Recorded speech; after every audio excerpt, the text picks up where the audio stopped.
Your art deserves to be seen. Absolutely. When it comes to social media, it's a wonderful platform to reach a broad audience. And you do not need to be a technology expert at all. You don't need perfect photos. You don't even need to post every day, but you do need to get started and to be consistent. Prior to COVID, I was very not anti-social media, but it wasn't my favorite thing to do. But during COVID, because we were all kind of trapped inside the house and looking at our phones and our iPads and laptops, it really enhanced and changed the landscape a bit for visual artists, whether you're a photographer, painter, even if you're a musician or dancer. It really broadened our audiences and connections within that platform. So your art definitely deserves to be seen. So let's talk more about that. Why show your artwork? The great thing about social media is you get to reach new people, not just locally, but globally. You stay connected with your art community, and simultaneously you are creating your own art community. So prior to COVID, I would post sporadically. I do Facebook and Instagram only because I am a painter and I also draw. So I find those two formats to be the most beneficial for me. And I just want to make a point. When you create, or if you already have social media accounts, try your best to keep it focused on what you do. Because people will follow you because they want to go on your artistic journey, whatever you decide that is. And do your best to be who you are and genuine.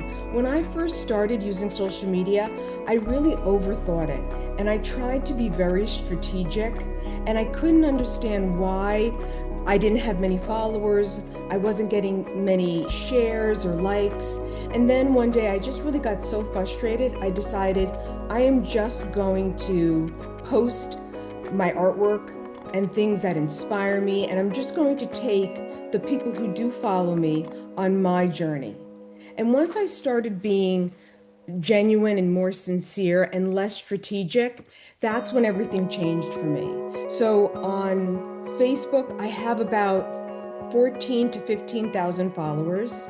And on Instagram, I think I have about 9,500 followers. And those numbers skyrocketed once I just started really just talking like myself on social media. That made all the difference. And I was so glad that I kind of got true to myself. And it made posting that much easier. And also, as I've written here, why show your work? Because it does help build relationship with collectors. Over time, I have certain people who will buy my work through social media, and they found me because of social media. And it's just been a wonderful experience. And it also gives me control over marketing my work and just moving forward in the direction that I feel works best for me as an artist. Social media is also excellent for promoting exhibitions and events, finding opportunities, whether it's collaborative opportunities to exhibit, whether in person or virtually. And you get to share the stories behind your work, because people who follow you want to know what's going on in your head. How do you create? What's your inspiration, your technique? It's great to show your final work, but also show them all those steps prior to your work. Also, if you've gone to an exhibit or maybe to a museum or even maybe on vacation, and there are elements within there that have affected your work, share them. But I strongly recommend staying true to your art journey, whatever that may be.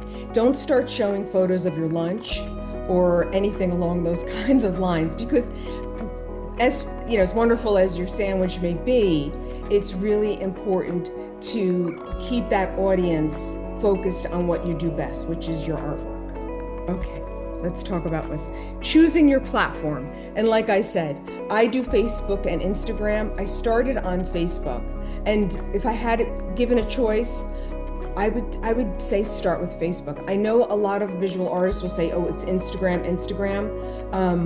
But I am not technologically savvy. So Facebook for me is much more user-friendly and simplified compared to Instagram. So Facebook, it's great for connecting with your local arts community, also connecting with friends and family so they can see what you're working on. They can repost for you. They can talk about your work and help spread the word. Facebook is fantastic for art groups, whether it's a local art group or it is a global art group that you join. You just click on groups and then you can adjust the search and find what fits best for you. And Facebook is wonderful for events. If you click on the events on the left side of your screen when you're on Facebook, you can again modify that search so you can find exhibitions, call for artists, and so on in your community or outside your community, depending on how you want to show your work. Instagram is wonderful for photos of your artwork, building relationships with artists, art institutions, including galleries. You can reach collectors, I think, a little bit easier through Instagram. And I always tell people this is social media, so you do have to be a bit social. So you should follow other artists, not randomly, but pick artists really that maybe you would want to collaborate with in the future, or artists who interest you, inspire you, or just that you find interesting.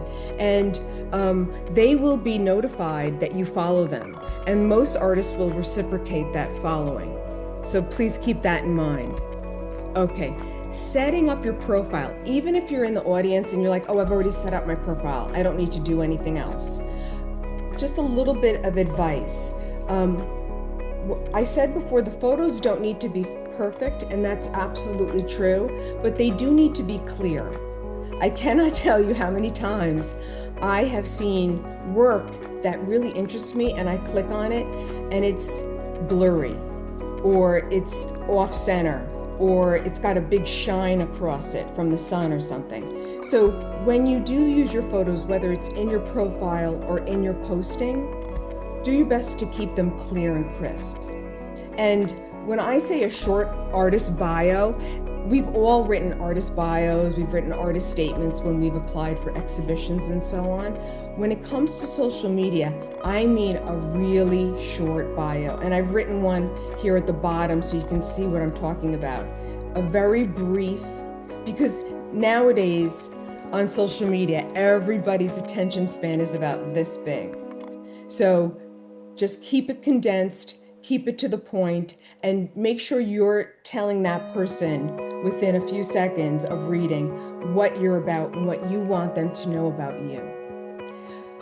2 points that I see a lot in people's profiles that sometimes almost give me a little bit of concern is when people post their location and their contact information.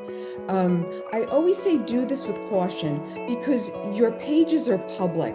So pretty much anybody on the globe with a smartphone can access this information. So I always tell people, don't put your personal cell phone number. If you have a Google account, a Google email account, you can get a Google phone number. And that phone number is really just kind of a mask. You give Google your real phone number and they will generate a pseudo phone number. So you can put that phone number on your website or on your social media. But protect your personal information. And please, I really beg of everyone, do not put your birthday. If you want to put your birthday, make one up and be consistent with that fake birthday. Because you're sharing your art and your personal life really needs to be protected, especially in today's world where everybody has very quick access to a lot of information. Okay, next. What should you post? That was probably my biggest challenge when I first started on social media. So here's just a couple of ideas. Always post your finished works. If you don't, I know a lot of people are worried that somebody might steal that image. If you feel that way, there's a couple of options. You can save the image at a very low resolution. So if someone tries to steal your work and then blow it up, it'll just be pixelated. You could show your finished work as a video instead of as a still image. You can put a watermark on it, but I can tell you right now, most semi-savvy people can remove that watermark within a few minutes or seconds. Take photos and post about your art studio. Even if your art studio is your kitchen table, beautiful and magical work is created, sometimes in a shed, in a kitchen. Post that. Talk about your art supplies. Talk about the art supplies that you feel really work well for you.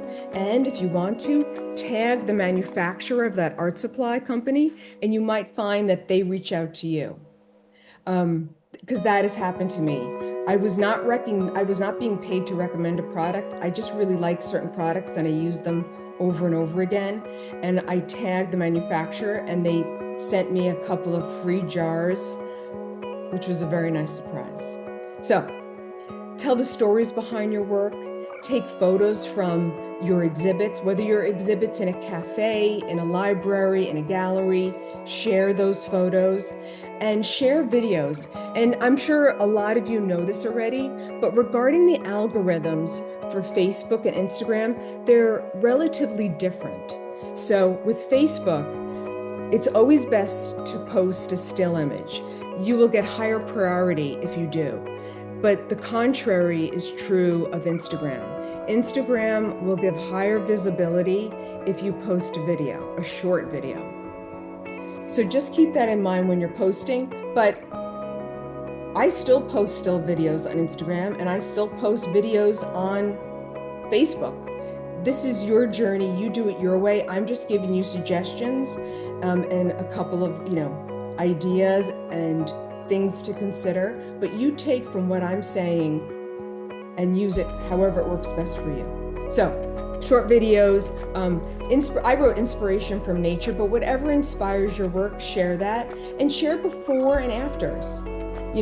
How it started, the middle of the process, and then the end. And I have also found in my postings, I've been able to sell work that was still in the process phase. People had seen it. I had done a portrait of Frida Kahlo, and it was not even 2/3 done, but I posted it while I was working on it, and a gentleman contacted me and he's like, I want it when it's done. And that was probably one of the easiest sales I've ever had. Okay, I wrote here an easy posting formula, picture, short story, question. It's just something to consider, and you can use all three together or you can just use one at a time. If you want to engage your audience, it's always nice to occasionally ask a question of them. And a lot of times you'll be surprised by how many comments you get by asking a very simple question like, which season inspires you the most? Okay, next. Engage with others. Like I said before, it's social media, so be social. Like others' posts, whether it's other artists, galleries, museums, curators, collectors, leave comments, reply to the comments that you receive, share posts, tag in your own posts. So if you're posting something and you want to get eyes on it, if there are galleries that show, let's say you are a abstract artist, and there is a gallery that you follow that features mainly abstract work, tag them and keep tagging them as you go forward, and eventually they will notice you. I promise, because people do that to me with my gallery, and I do notice them and I do put them on my artist list, and I have called people and contacted them about exhibits months later because I referred to them because they stay on my radar. So get on the radar of galleries and collectors and other artists, because other artists, especially other artists who have large followings, if you can do collaborative work with them, or if you can create some kind of professional relationship, it will benefit you in the long run. So I wrote, social media is a conversation. It's not just a gallery. That is true, but please know that, and I can tell you that I do this. I will check an artist's website and I will also check their social media before I ever contact them. And sometimes that can affect whether I contact them or not. You don't need to have an artist's website because a lot of people use Instagram and Facebook as their online portfolio, and that's fine. So just keep it clean and specific. Like I said before, if this is your art social media platform, keep it about your art and your art journey. And selling your art through social media, just so you know, I sell the majority of my artwork through social media. So ways to sell: announce your new artwork, share your upcoming shows and exhibits, because we all know seeing art in person, nothing beats that. It's a powerful experience, and if someone is following you, you have built up their interest already, and then they go to see your work in person. And that's generally, when a sale can happen. Accept commissions, and if you do accept commissions, please, please, please always use a contract. There are plenty of contract templates on the internet that are free to use. You just modify them for your own purpose. But I cannot tell you how important that is, because if you have a client you're working for, you need to have a meeting of the minds before you start doing the actual work. And connect with local galleries. That's how you can also sell your work. And like I said prior, tag them. Also comment on their exhibits, go to their receptions. Because really, being in the art world is a lot about our relationships, and social media is a perfect way to create and enhance the relationships you may already have and start new ones as well. Okay, just create a very simple posting routine for yourself. And I've given you a couple of examples here, but honestly, even if you post once a week, it will make a difference. The key to it is consistency. If you're going to post once a week, post every week. Make sure. And you don't have to do it, like a lot of times what I will do is on a Sunday night when my life is kind of quieter, I will sit and I will do my week's postings, because Instagram and Facebook allow you to set a timer. So you can tell Instagram and Facebook, please post this on Tuesday at 3 o'clock. And so you don't need to post it immediately. You can post in advance and let Instagram and Facebook do the work for you. Make sure you put your websites on your social media. And if you end up doing Instagram and Facebook, you can link them. So if you link them, when you post on one, it'll automatically post it on your other platform for you. So again, the work is being done for you. And finally, what would you like people to know about your artwork? Think of social media as an extension of your studio or gallery. Instead of waiting for someone to walk into an exhibition, you can invite people into your creative world. One platform used consistently is much better than 4 platforms that you never use. So pick the social media platform that's easiest for you, most convenient, and just be consistent. So thank you, everybody. Okay, Michael, you're up next. There weren't any questions, were there? Michael, can you hear me? Yep, I'm here. Were there any questions? No. Okay, so Michael, I'm going to stop sharing. You take it away. Okay. Hello, I'm Michael Kraft. I am a promotions manager and resident artist at Wilton Artworks Gallery. I'm also a promotions manager at Broward Art Guild as well. So I'm going to talk of the ways of getting your art into galleries, and not necessarily like big time galleries, but there's many places that you can show your art. And Lisa and I started off many years ago finding many different places to show our artwork. And there are places, there are cafes, there are restaurants, there are bars. Now, all of these are a little tricky because are people always paying attention to the art? So you'd have to go to these places and check them out. Some of these places will, they have like a monthly artist. Some of them do have openings, not all of them, but if they have an opening, go to the opening and see, what the vibe is like and what's going on, and are people buying the artwork. I know bars are sometimes really frowned upon as far as showing your artwork, but some bars have like a monthly artist meetup or art or pop-up shows. It's it's kind of I'm kind of going ahead of myself because I have this to say after, but these things are crapshoots. But I think as artists we know that a lot of things are crapshoots, but you never know what could come out of them. Now, as far as smaller galleries, now the gallery that I am a resident artist in, there are 8 of us resident artists, and we have wall space for a guest artist. We have a guest artist every 2 weeks.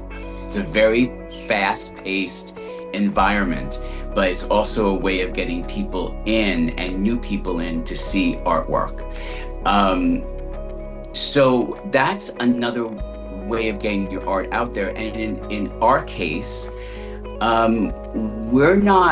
we of course look for artists that we admire and appreciate and like their artwork, but maybe not so much as like some of the larger galleries that are really specific on what they're looking for. We just want a talented artist that wants to show their work, and it's a good opportunity for them to have their own show. We're not curating it unless you want us to. So you pick what you want. We're not censoring your work either. When you go to bars, restaurants, and stuff like that, depending on your artwork, it might have to be censored. Also, I forgot about libraries. Libraries, we did a lot of shows in libraries, and they also look for artists as well. Just kind of backtracking a little bit. But that's how it works with our gallery. And I think there must be other places that have this opportunity for artists to, get exposure. The place I work part-time at, Broward Art Guild, their last week of the month is also open for artists to have their own art show. And once again, it's the same deal. They show what they want. If they want us to curate it, that's fine.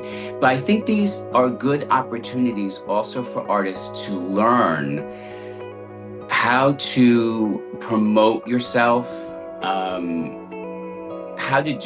it's a little bit of a do-it-yourself kind of situation, which I think is a good start, because I think a lot of artists think that they drop off their work in a gallery and the work is done. They walk away and that's it, and the gallery takes care of everything. And to a certain degree, like in our case, we do the the promotional ads, we do the event pages, we do our part in getting that artist event out there. But it's also important for you to post that you are in an art show, that you are having your art show, because there are probably people that that we don't. That's very, very important. As Lisa was talking about social media, I think artists don't take advantage of, social media is a free tool. So, you can do a lot with it. Now, just so you know, some people do call what my gallery does as a pay to play. And I just want to say that there are places that I'm sure will take advantage. They may charge you a couple $1,000s and they promise you the world. Most of us who charge, like in our case, we charge, but we do not take a percentage of your sales. That is, your sales are your own. You handle your own sales. Michael. Yes. Quickly. Sure. That cannot be negotiated.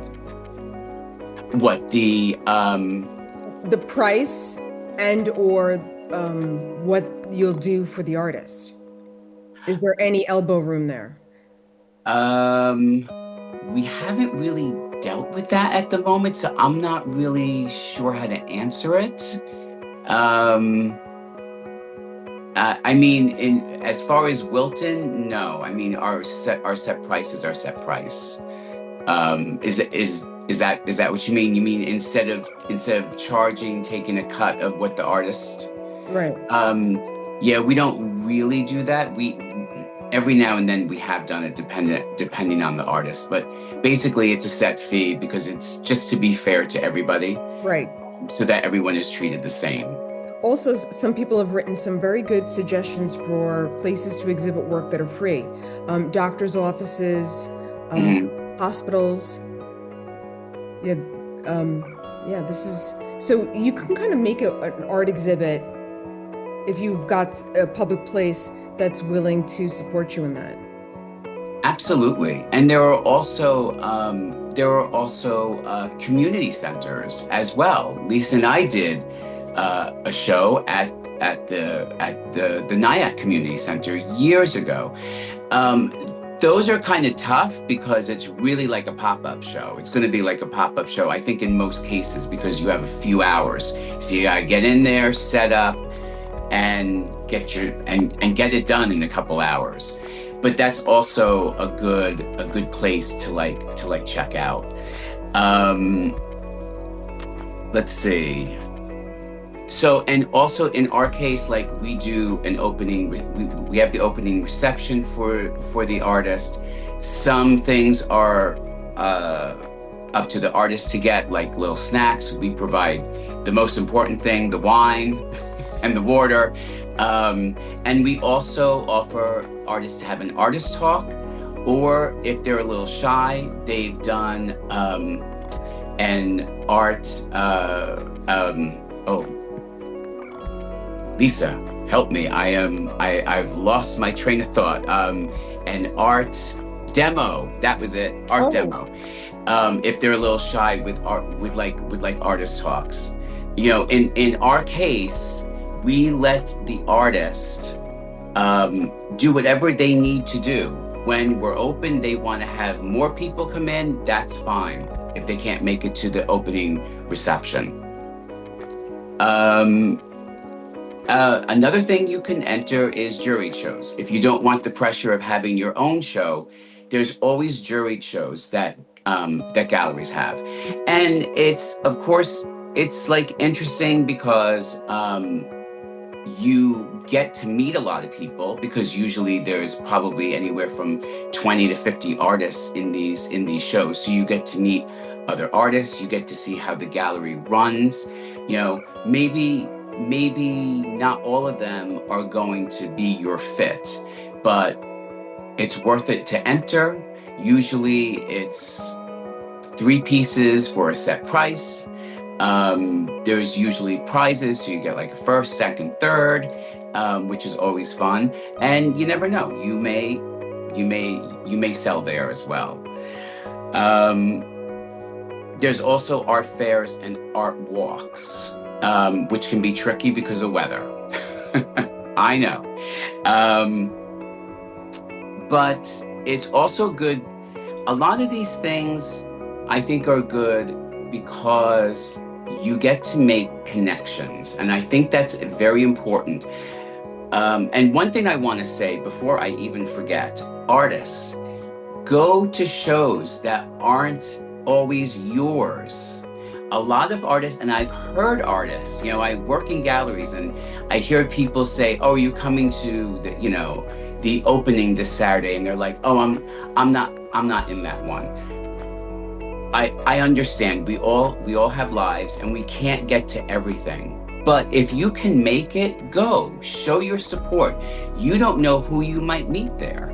You may meet somebody that, where you get an opportunity to show your work someplace else. It doesn't always happen, but it's an opportunity that you may miss by staying home. Staying home does not get your artwork out there. A lot of artists, they don't seem to go to openings, and I have to say I run myself ragged going to openings a lot of times. And I've made a lot of connections, and I've made a lot of friends too. I think that's also important, that we have friends in the art world. Okay, so then there's also traditional galleries. And one of the biggest mistakes that artists may make is contacting every gallery that they find. You don't have to do that. Visit the galleries and see which ones you think may be a good fit. There's a lot of different galleries, and one may have pop art, and one may have abstract, some may have all, which is great too. But see where you fit in. And also spend time at the gallery before you contact them, and check out their website for the submission instructions, because every gallery will have a different submission rules and stuff. So you will need like an artist package. So like an artist statement, an artist biography, your current resume or CV, 10 to 20 strong artwork images. If in this case, it is important to have good photos of your artwork done. They should not have, like the curtains in the background or anything like that. Have them professionally done. If you're going to do this, get them professionally done. It's important. Also, your website or online portfolio, contact information. And once again, I kind of jumped ahead, but the gallery is going to see your artwork through a photograph before they see the original. So once again, let's make sure that your artwork is properly photographed, because that could make or break you. And I understand in a lot of cases, a lot of artwork is meant to be seen in person, and sometimes even a good photograph doesn't always get the best out of that piece, but it's still important that it's clear, there's no other things in the background, it's just the piece of art. So most importantly, promote yourself. Social media is a free tool. It may seem overwhelming. I know for me it is at times, because it just seems like there's so much things, hashtags and tagging and all that stuff. But get yourself into a groove, and once again, even in those, to jump back to the jury art shows, you're one of maybe 30 or 40 people in that show, but still promote that show. It's important that every artist in those juried shows bring in some people, and it's not easy to do, because especially for us artists, to get the same people to come in all the time is not always easy. But we have to let people know what we're doing, what we're about. Of course you do. And videos, I think sometimes, even though some people don't like to do the videos, I do them for myself, because I think that sometimes people will stop and listen to a minute's worth of video. Some people may see writing and not even pay attention to it. So sometimes talking about your show in a video can be very helpful. Lastly, don't feel like you just have to get your work in like a big time gallery. I know quite a few people down here. I'm in Fort Lauderdale, Florida, and there are quite a few people that are not represented by any particular gallery and do very well on their own. What I call, they've gotten themselves in a groove and they sell, and they're part of shows. They do a lot of social media, of course, So I think that's the most important thing, is that don't feel that if you don't get into those bigger galleries that there isn't an outlet for your artwork. That's why I talked about so many of these other things that you can do to get your artwork seen. So I think I'm done. With any questions or not? No questions. Okay. Oh, and and now I am handing it over to financial educator David Maurice Sharp. Thank you, Michael. Let me go ahead and share my screen, and then I'll tell you all a little bit about me. So I was a modern dancer here in New York for many years. I danced with people like Lucinda Childs, Mimi Gerard, Rachel Lampert, Anna Sokolow. It's probably not going to be surprising to many of you that modern dancers are not some of the most highly compensated artists out there. So I was always kind of looking for other ways to make some extra money to pay my bills, et cetera, et cetera. I had just finished doing a production of Cabaret up at the old Dairy and Dinner Theater outside of New York, and was starting to think about, okay, what's my next step going to be? And a friend recommended that I sign up with the temp agency because I would have some flexibility and I would be able to kind of still go to rehearsals and go to auditions and things like that. So the temp agency sent me to interview with a Wall Street firm, and it was a firm that worked on things like corporate takeovers and proxy fights and things I knew nothing about. It was the first time I had ever been on Wall Street. I went into this interview with my resume that had Cabaret at the top and all of my modern dance experience on the resume. The woman who interviewed me brought me in and said, "So what do you know about Wall Street?" And I said, "Absolutely nothing that I can learn." And she said, "Okay, well, tell me about Cabaret." And we spent the next 20 minutes talking about my dance career. And so I left there thinking, well, that was interesting and going nowhere fast. But by the time I got home, the agency had left a message for me saying that the firm wanted me to start as soon as I could. So I ended up working at this firm and learning about Wall Street. They gave me a very flexible schedule, so I was able to go to auditions. I even went on tour a few times with a couple companies. The side benefit was that I learned a lot about investing, and particularly in the stock market, but also in the bond market to a lesser extent. And I started realizing that if artists would use their finances they could use that to support their artwork, right? The problem was that while there's a lot of really good information out there about finances, virtually none of it is geared towards the lifestyle that I was living as an artist. Having a feast or famine mentality, living, with income that was coming, some months a lot, some months not so much.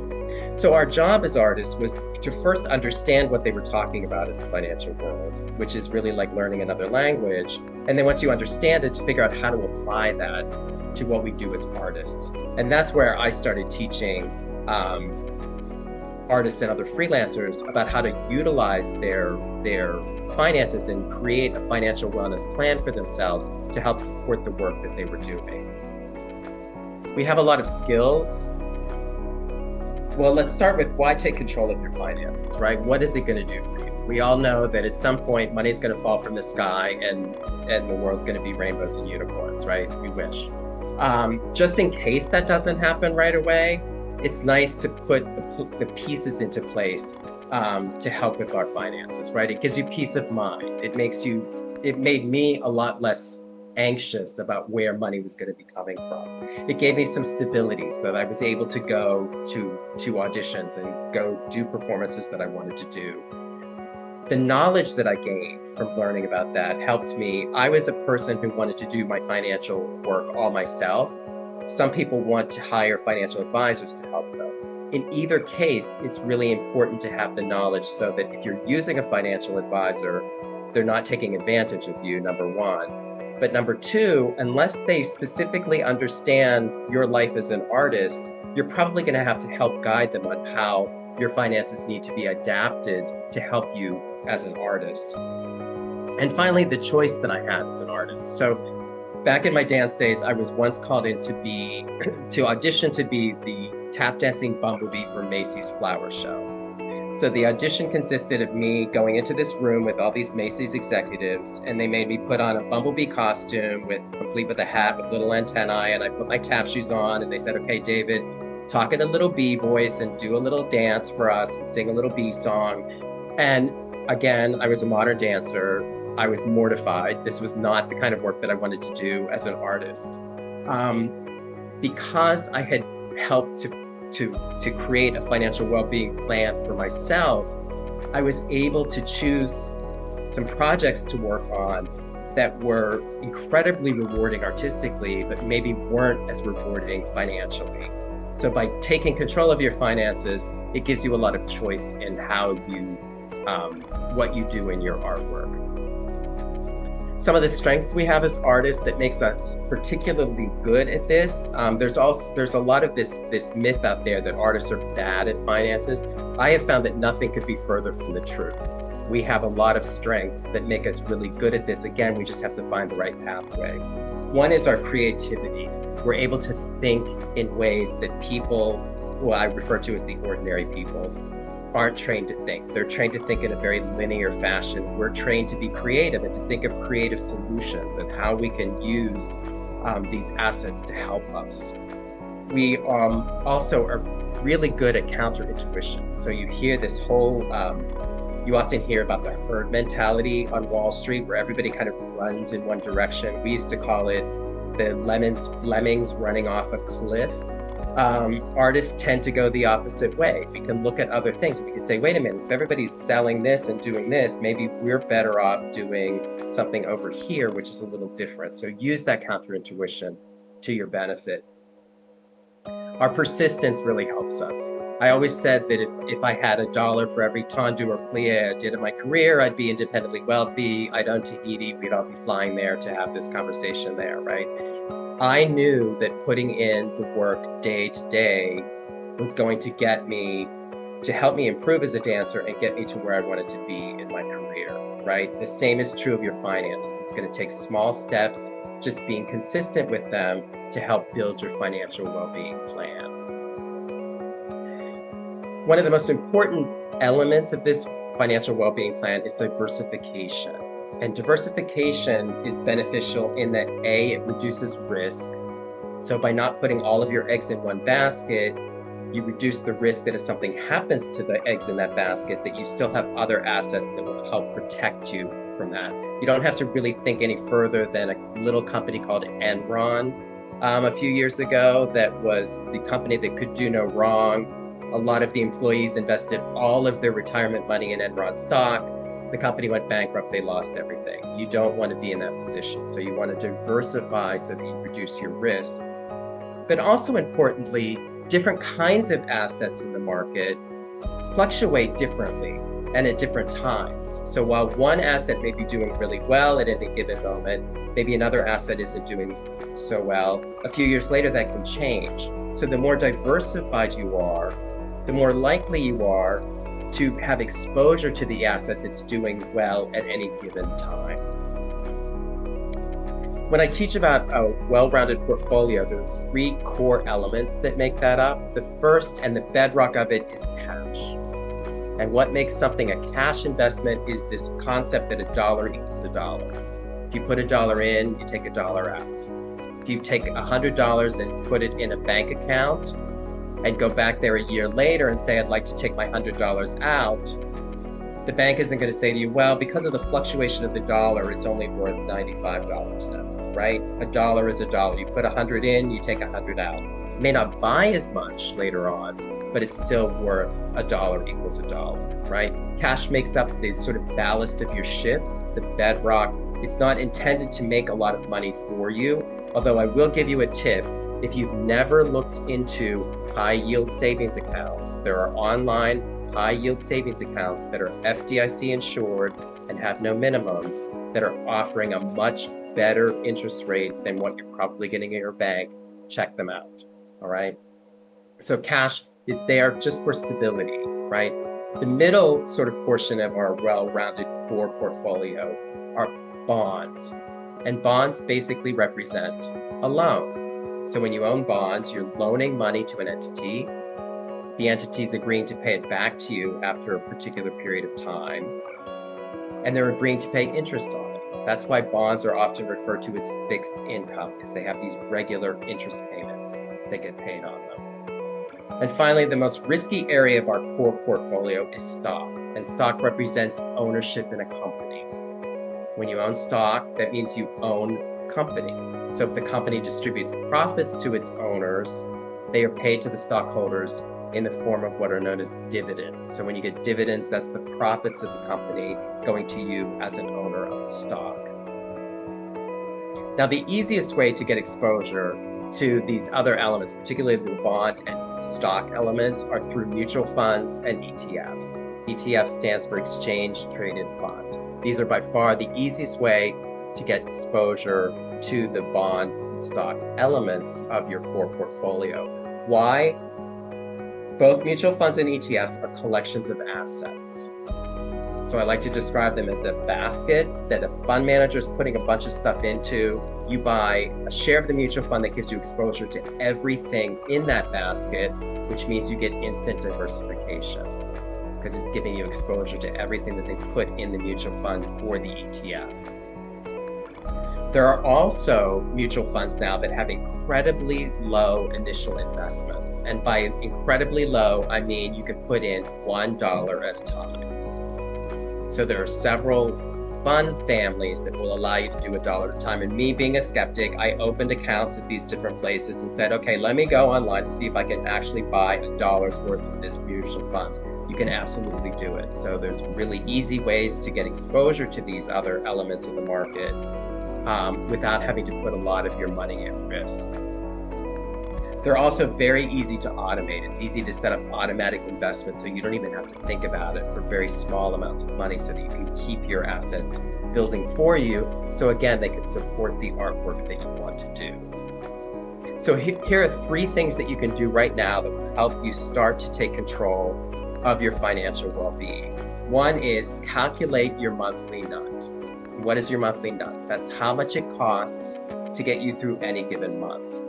Understanding what your expenses are and how much it costs you to get through your month will help you start to take control of your finances and will also help you start to battle against that sort of feast or famine mentality, right?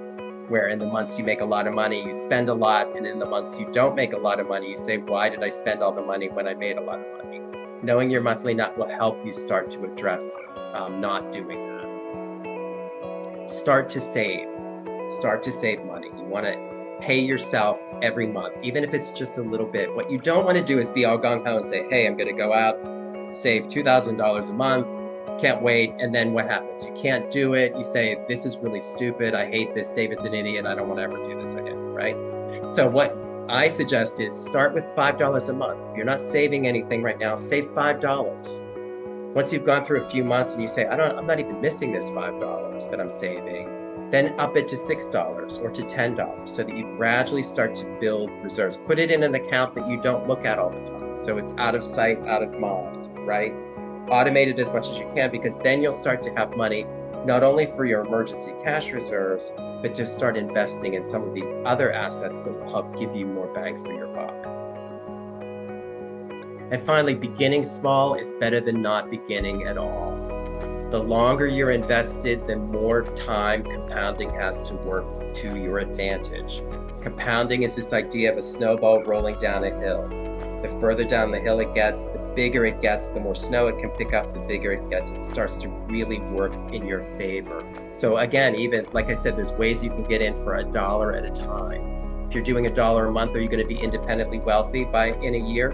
No, but it's going to get you started to build the framework for what you need to have a financial wellness plan that's going to be there to help support you as an artist. Then here's all my contact information.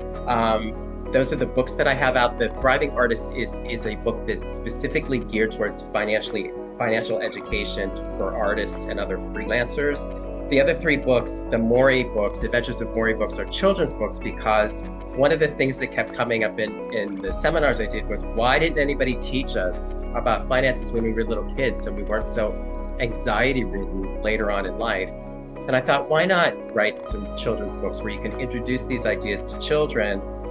The illustrator, just FYI, is Franklin Silva, who some of you may know from your exhibits that you participate in. He's the wonderful illustrator of those books. But at any rate, there's my website and all my social media information. My website has all of the information on there. It also has a way to reach out if you have any questions for me. I'm always happy to answer questions, or you can shoot me an email. So I know that's kind of a quick, high-level way of thinking about your finances, but hopefully I can just tell you that as an artist, it really changed how I approached my art, to have control of my finances, to not feel like I was always chasing after them.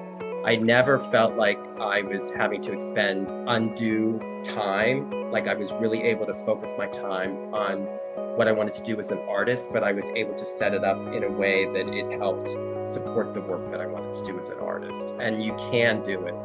We often hear that artists shouldn't understand this. I completely disagree with that. I think it's totally within our ability to understand it and our ability as creatives to make it actually really work for us. Thank you, David. And thank you, Michael. And thank you, everyone in the audience. Like I